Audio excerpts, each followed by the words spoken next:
Yep. Hey guys, we're live. It's Ted Bogert with the Ted Show. I am with my guest, final guest of the day, Daniel Faust. Hey Daniel, how are you? Doing well, doing well. Good. All right, so we are going to be talking about surviving to thriving, no matter what the trial. Daniel has Learn and Live. He has military marriage counseling. He served our country, which I've already thanked him for, but be happy to thank him again. And he's going to bring a lot of insight to the show today. But before we get started, we want to learn a little bit about you, Daniel. So give us a little origin story. Yeah, roughly 20 years Air Force, 12 years active duty, 8 years reserve. Recently moved here to Dover, Delaware about 6 months ago, pre-COVID, and have four kiddos with my wife, so ranging from 10 to 12 years old. Been married for about 13 years, 6 months, and what's today's date? I think it's a few days in. Yep, I'm a numbers guy. I just need to know the date, but I think it's the 23rd, so 5 days. So always been a passionate man in the sense of everything I do. So from the military to War Hero to Superhero, which is our TV show and podcast, from going over to all the different military jobs I did. So ever since 18, it's just been military, but it's a very interesting life. And then figuring out how to take that and bring it to the next level. And that is Learn and Live, which is our parent company. And then War Hero to Superhero is our podcast and also our TV show. So talk about, well, let's do the transition then. Let's talk about Learn and Live. How did that come about? You know, when I got out of active duty, I was scared, and I basically started a business called Perspectives and Reflections, teaching the world better relationships. And what happened is that I was just going over and doing that, and I was trying to help churches. You don't go in combat boots, khaki pants, and a button-down shirt telling people how much their marriage ministry sucks and how much you can improve it. Now, it was from a systems perspective. It wasn't like I was a better counselor, but I could just see the systems that were wrong in there. And I pretty much said that in a direct way. And after 250 churches in a 60-day span and almost going homeless, I had to go over and reboot. So I went back into the civilian world, and jobs wouldn't just stay. No matter what the reason, either my coworkers shooting 12 people to getting threatened at one job, or they delete the job, or some other crazy thing. I have really crazy stories. And after about 70 jobs in about 5 years, I broke my back. And this guy basically challenged me. He's like, you need to get out of the military, start at a $10, $15 job and work your way back up. And that man, I hated and loved at the same time. Hated that he was challenging me as my broken in the hospital, literally, but thankful because it got me out of my fear to go actually do what I'm passionate about doing. I was serving churches because churches I thought would be easy. I'm like, hey, there's 3,000 churches in Arkansas. Even if I hit 1%, and each of them paid me $1, I'd be booming. But I didn't get a single church. I had one church, that's it, that called me back. It was like Bono Baptist Church. He thought I was soliciting him for like months. He ripped my soul and then told me, he's like, oh yeah, I'd be interested in that. But other than that, it didn't work out. So I decided in 2017, I'm like, I really need to do what God's called me to do. And this is to help military veterans and first responders, because I had a hell of a time to go over in that transition, which I think is a cuss word. And I'm like, we need to have a better place to do that. And what I saw is like, we're war heroes. It doesn't matter if you were on Iraq, Afghanistan, like on the borders I've been at, or if you've gone over and just did the front at home station, you are still a war hero supporting the front of protecting our country. Even the first responders, they're protecting us every single day. And we don't think it's a war front. It sure is. Come on, go look at the riots and different things that happen. Every day they could go over and die. So I decided to go over and start focusing on that. And I just been taking one step at a time. I'm like, how do I get the audience out there? How do I get the message out there? How do I connect those great messages together to collaborate? Because we need to have a one-stop shop as military veterans and first responders. I agree. And if we can solve those problems in a micro cataclysm, then we can do that in a big way. So let's say homeless, for example. There's only 40,000 veterans. I know it sounds a lot, but if we can solve that problem in a 40,000 span, then we can take those same systems and then empower that superhero style to the civilian sector. That's the goal, is to connect with these great parties, go over and solve these problems in the microcosm, then to go bring them up into the macro and to go over and do that. That's the way we should be working things. A lot of times we think big government solve it. No, let's go smallest person that has the heart for it, solve that. And then if it's duplicatable, replicatable, then bring it to a bigger entity. So that's the heart and the goal. Why do you think people? I'm assuming that you get some resistance in the beginning because people want change, but they want it to be easy. They want things to be different, but they don't necessarily always want to put the work in, or maybe they don't know how to. So, what's your thoughts on that? How do you help people who are kind of resistant, but you know that they really do want your insights and your input? Well, first off, that to be open and available to go over and do that. So it doesn't matter if it's a marriage consulting client, doesn't matter if it's a leadership client to go over in whatever room they come into, the bedroom for the boardroom.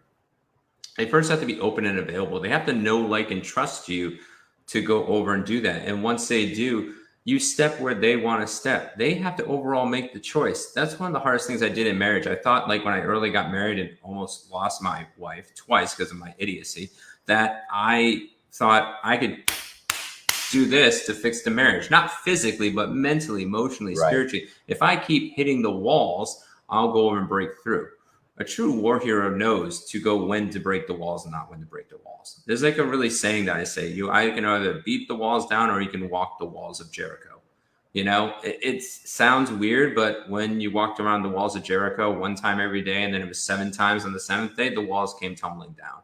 So for clients, sometimes it's like as simple as like, they'd be like, oh, I want to join your VR beta. But then they're like, oh, then they realize they're coming in. I'm like, oh, I'm not ready for that. I'm feeling doing this. And I'm like, oh, well, okay, that's where you're at. So Right. you say, maybe you can recommend them a book. Maybe you recommend them a resource. So you got to go where they're at, because depending on what they have and what their issues are, they have to be ready. Unfortunately, sometimes you have to sometimes wait for their breaking point. And that was me 2 times in my marriage. Year 1 to go over and figure out where God had me to be. And then year 7, I'm like, hey, I need to reboot my bedroom to really get that up and rolling, because my career wasn't successful just because of that. I was so focused on the boardroom or war room. I didn't focus on the bedroom appropriately. And then I kind of, blame shift, ranted, all these other things. I really caused some damage. And I was like, why is everything getting affected? I'm not pouring in the right places. I should be going from bedroom to living room to boardroom. So that's the same thing with our clients or anybody else that comes with us, is that we go in the room that they're ready to work into. If they're ready for boardroom, we work in their boardroom. We hope that we can pour into all their rooms in the right order, but we have to accept them where they're at. So What was your breakthrough moment the second go round? Because you said it was around year 7. What finally turned you around at that point? well, depending on what social media on, I might get censored, but I got spiritually kicked in the nuts. You That's say what whatever happened. you'd like. Okay. Well, basically, I was a ranting a-hole. Let's just call it that. Things would happen and I would rant about it. And then I would challenge it. And I did that for a long time. My wife's like a teapot. She holds, holds, holds. And at year 7, she just exploded. And it was a proper explosion. It wasn't like I knew it was coming. I just never knew when. And she basically for 3 hours just spiritually kicked me in the nuts. I'm like, hey, this is where you're at. You want to go follow God and do this, and you're doing X, Y, and Z and everything else. And she's very accurate. So it's kind of like throwing darts right at the bullseye. In all those 7 years, because I'm highly visual, it's almost like it got a flashback of everything I did. And I'm like Captain Prick all the way through at that point. So I needed to go over and basically say, hey, I need to go over and change that. So for me, it was like, now how do I go over and do that? And I'm still working through it right now. Like, I started up with a counselor because I'm like, we've gotten a lot better, but I'm like, now how do I take frustrations in my life and vent them properly to then go over and be fruitful compared to the standard rant? Because the rant's funny on YouTube. The rant's funny when I'm doing this, but it's Right. not effective in certain rooms. I'm like, on the stage, yeah, it's funny, but in real life, it's not. Well, I think you. I love that you shared that with us because I feel like people get on, and when they're talking about where they're at, uh, the perception with the audience is that they've got it all together. Everything is perfect, and so it's always wonderful when somebody who is obviously making an impact on people's lives shares with the audience that you also still have things that you have to do, self-care, things that you have to work on. We're all a work in progress.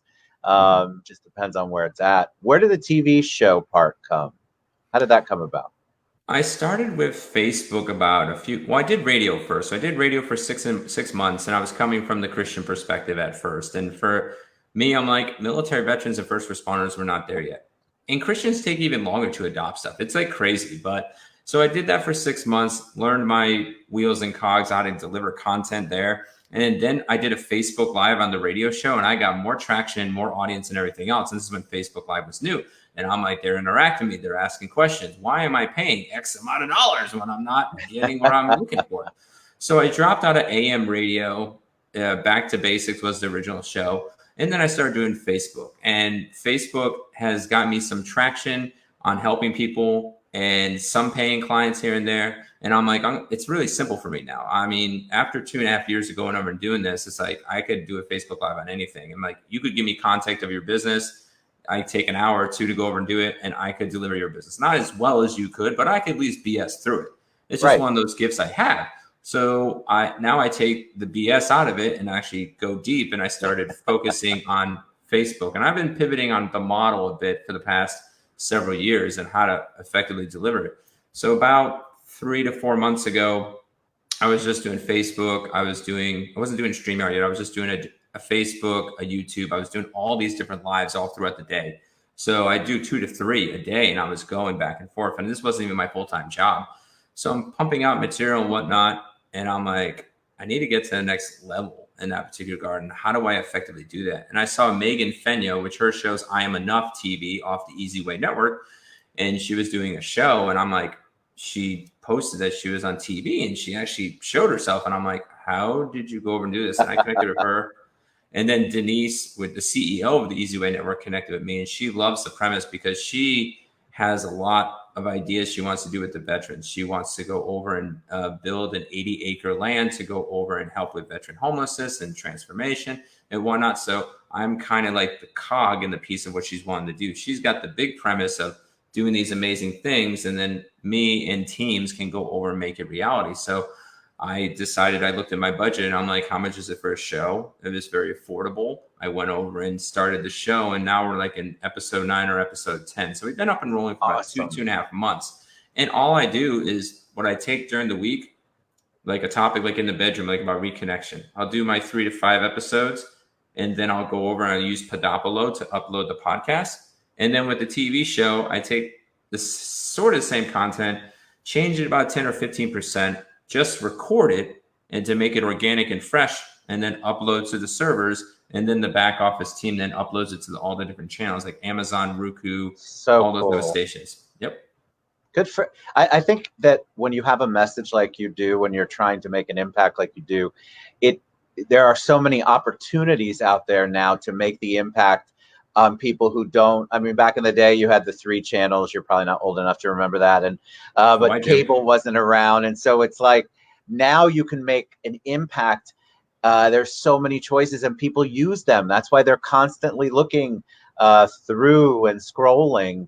I have to ask though, before we went live, I had some people when I was posting yesterday asked about the thriving part, because I think people are they're frustrated. People are going through, we're shutting down. We're in Orlando, so right now we're getting that second wave of, we're beginning to shut down restaurants a little bit because people are testing positive with COVID. So on the thriving side, people were asking if you can give a tip or two on maybe some things to help them continue to thrive, because it looks like people are still feeling the pain of the lockdown. Yeah. So the first thing first is like, I have like 5 things that I do to help me keep thriving. Is one, and it's the hardest one, deal with the past. If you don't deal with the past, you won't be able to thrive in the present. A lot of your back stuff can go over and lock you down. Let's say, for example, you had a bad time, let's say in radio, and then you got offered another opportunity because of COVID and whatnot. You might go over and say, I'm not going to take this opportunity to get in radio, even though this is this. If you don't deal with that past, you might lose the opportunities in the present because of this pivot. We really have to learn to pivot and flank. A pivot is a 15-degree move. A flank is a 90-degree move. And we're used to pivoting in the military, but even for us, it's a flank right now. It's 90 degrees. And a lot of us in America are expecting a 90-degree shift. COVID, the race stuff, all the different things and whatnot. And we're trying to make a huge cultural change real quick. If we don't go over and deal with that past, we'll stick into those same old mentalities, and then we'll wonder why we're hitting things up. Like TV was scary. Like I'm paying, hundreds of dollars a month to go over and do. If I went over and said I didn't do good in radio, I won't go on TV, then I won't shift to that next thing. So that's the first one. Tip number 2, learn and live instead of live and learn. Not just because it's my business name. Literally, I kept getting told, like, you need to live and learn. You need to live and learn. I'm like, why do I have to keep smacking the wall? How about I learn, like, from people like you, like, that are already doing a TV show, and go over and glean off that and then live? A lot of times we try to do it all on our own. We need to learn from the people, from the subject matter experts, be vulnerable, ask those questions, learn from that, and then live that out. The third is mindset. We have to be a growth mindset instead of a fixed mindset. From year 1 to year 7 of my marriage, I was total fixed mindset. This is who I am. This is it, and just boom, boom, boom, boom, boom, boom, boom, And if I go over and do that, 75% of my relationships are going to suck wind. It doesn't matter if it's in the bedroom, the living room, and the boardroom. And if you go over and have the fixed mindset, like, this is going to suck, COVID's going to be over, we're going to have a second wave. Okay, we have to accept the reality, but we need to have a growth mindset to say, where can I go next? Where can I go over and change? Where can I go over and grow? What can I take this time to go over and do? The fourth one is glean off the wisdom of others. There is people that are specifically thriving financially, emotionally, practically, relationally through this. We need to find those people, put them in our social media feeds, and go over and glean off those people and take that wisdom and pull that out and say what's for us, and then use that to go over and grow. The last one is you have to forego the lies. I would say that's the second most complicated thing.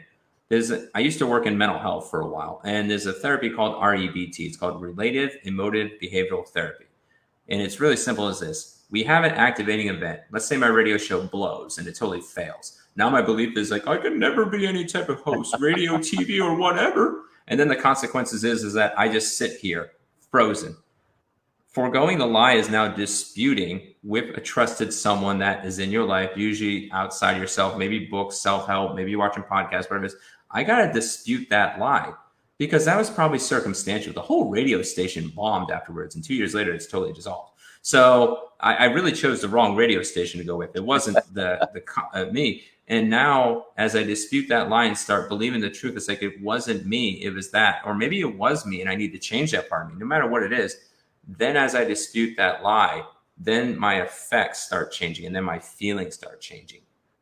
So we have to go, if we work through that and forego the lies, then we're able to deal with those consequences in front of us and truly thrive.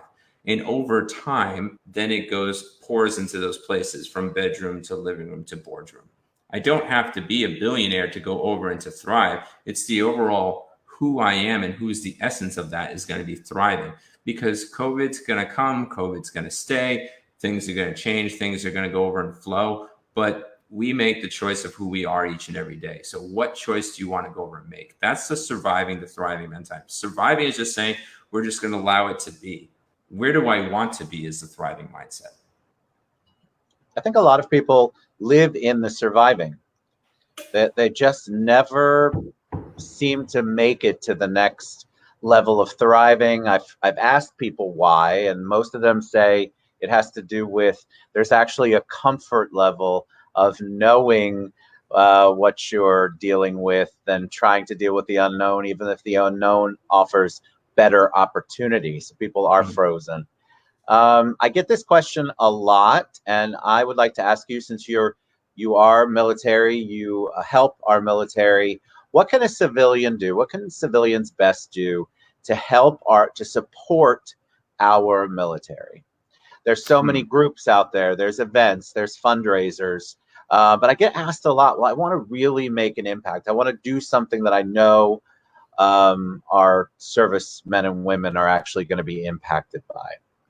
There are several agencies they can go over and decide, depending on their state, on their city, and all those types of things. The first way it is anything, any part of their life, they have to determine what they specifically want to do. If they don't know their zone, their dream, and their destiny, they're just going to go shoot and go do that. So that's the first thing they need to figure out.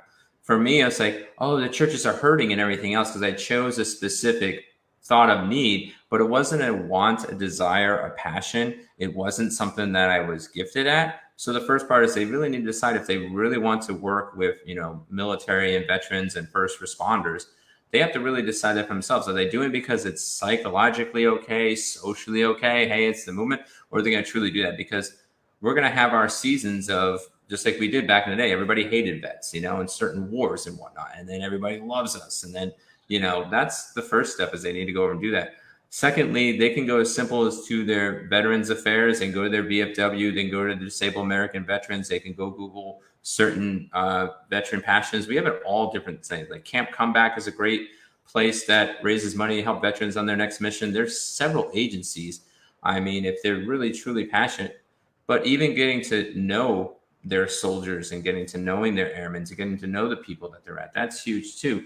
And the consistency, not to just drop off if you meet a military Yes. veteran and say, oh, they're only here for 2 years. I'll give you a perfect example. So I got married because people dropped me off. This is how it worked. So I got to Washington and I'm like, I decided not to date during that season to really know my master, my mission before I know my mate. That's how my mindset works. I do the exact opposite of the culture typically. So I go over and I'm trying to connect with people and whatnot. And this guy went over and told me, like, he's like, I will take about 2 years to become your friend. And I'm like, I said, I'll be deployed or dead at that point. One or the other is going to happen. Hopefully more the deployment than the dead part. Yeah. But, the thing is that there's, I think a lot of civilians are scared to get to know. They think, oh, it's PTSD. It's this. It's a small percentage, actually, to be honest. Just like the divorce, it's never up to 50%. Everybody thinks it's so high. It's really not. It's between 15 to 35% in the secular community. 15 to 35% in the Christian community, 25 to 45% in the secular community. It's never been over 50%. That's a scarcity. That's another topic, another time. So a lot of times, a lot of veterans are just lost because we're so used to being supported and we had so many entities and now we're left behind.